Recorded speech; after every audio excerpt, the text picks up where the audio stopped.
Ассалаумағалейкум қазақ елі, сіздермен білім ғылым және бизнес каналының эфирінде Best Education бағдарламасы және оның жүргізушісі жас кәсіпкер, жас маркетолог, мен Спабегеннар Маратбекұлы.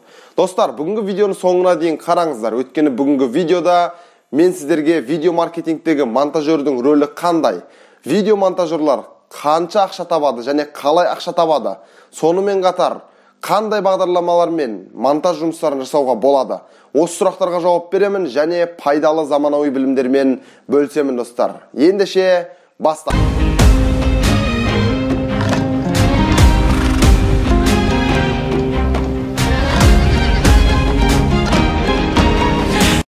Достар, видео маркетингтегі монтаж жұмыстарының маңыздылығы қандай? Монтажердің рөлі қандай видео маркетингтегі?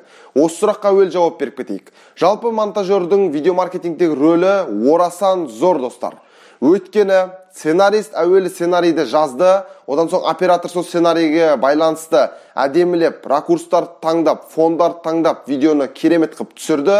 Ал енді монтажер соның барлығын жақсылап монтаж жасап, ең әуелі видеоның керек емес жерлерін қиып, қажет жерлерді жалғап, оған аудионы дұрыстап қойып, переходтарды жақсылап арасына келтіріп, орналастырып, сондай-ақ видео спецэффектілердің көмегімен тексттерді жаза отырып, көрерменге әдемілеп оны жеткізу қажет. Міне, яғни көрермен көріп жатқан видеоның ең соңғы финишін жасайтын дәл осы монтажер. Яғни монтажер видеоға монтаж жасағаннан кейін барып, көрермен оны көреді. Кез келген үлкен кинолар, голливудтық фильмдер, мәселен сериалдар, өзіміз күнделікті көріп жүрген теледидардан көретін, ютубтан көретін кез келген видеолардың, фильмдердің, клиптердің барлығы мықты монтажерлардың қолынан шыққан достар. Яғни сол монтажерлардың арқасында достар, адамдарға әсер сыйлайтын, барлықтарыңыз өте қатты қызығып көретін видеоларды жасалынады. Енді достар, видео монтаждың қаншалықты маңызды екенін түсінген боларсыздар деген үміттемін. Видео маркетингтегі жалпы монтажерлар қанша ақша табады және қалай ақша табады. Осы жөнінде сіздермен пайдалы білімдермен бөлісейін. Жалпы монтажерлар негізінен өздерінің жұмыстарына ең аз дегенде, как минимум 5000 теңге деген баға қоя алады.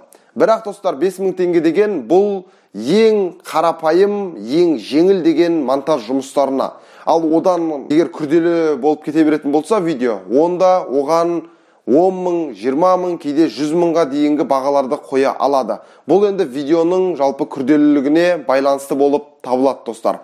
Видео монтажерлардың негізінен ақша табуының формуласы бұл интернет фрилансер ретінде жұмыс жасау. Яғни өздеріңіздің қызметтеріңізді достар интернетке ұсыну арқылы, белгілі бір жерден тапсырыс қабылдау арқылы сіздер фрилансер ретінде, еркін ойыншы ретінде үйде отырып, бағдарламамен монтаж жұмыстарын жасап, табыс таба аласыздар.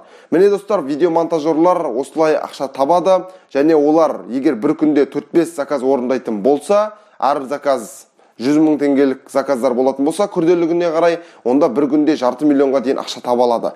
Достар, дегенмен бұл ақшаны табу үшін өте мықты маман болу қажет. Мен өзім видео монтаж жұмыстарын жасаймын. Дәл осы видеоны да мен Vegas Pro деген жалпы бағдарламамен жасаймын. Монтаж жұмыстары оп-оңай деп айта алмаймын.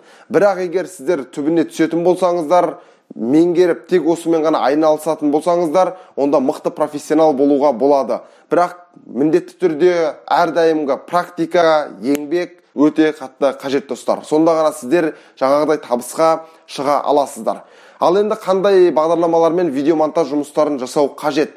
Бүгінгі таңда ең мықты видео монтаж бағдарламасы, яғни программасы, ол Adobe Premiere Pro деп аталады.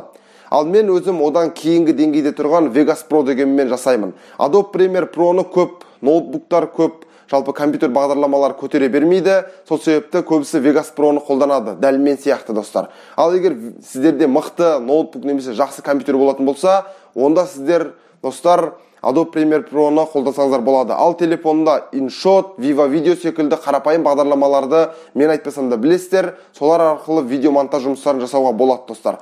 Міне достар, видео маркетингтегі жалпы монтажердің рөлінің қандай екендігін айттым, қалай ақша табатындығын айттым, және де енді алдағы уақытта достар мен сіздермен видео маркетингтегі бір рөл қалды тағы да, ол диктор, яғни дикторға байланысты пайдалы ақпараттармен мен сіздермен достар келесі видеода бөлісетін боламын. Егер бүгінгі видео пайдалы болған болса, сіздерге қажетті ақпараттарды мен бере алған болсам, сіздерге ұнаған болса, менің еңбегімді бағалап, видеоға лайк басыңыздар, астына пікір алаңына сұрақтарыңызды қойып, өз жалпы ойларыңызбен бөліссеңіздер болады. Және ең бастысы пайдалы, маңызды, қажетті ақпараттарды, білімдерді тұрақты түрде көріп отыру үшін Білім ғылым бизнес каналына жазылып кетіңіздер достар. Сіздермен бірге болған мен Сыбабек Маратбекұлы. Келесі пайдалы, қажетті ақпараттармен бөлісетін видеода кездескенше достар.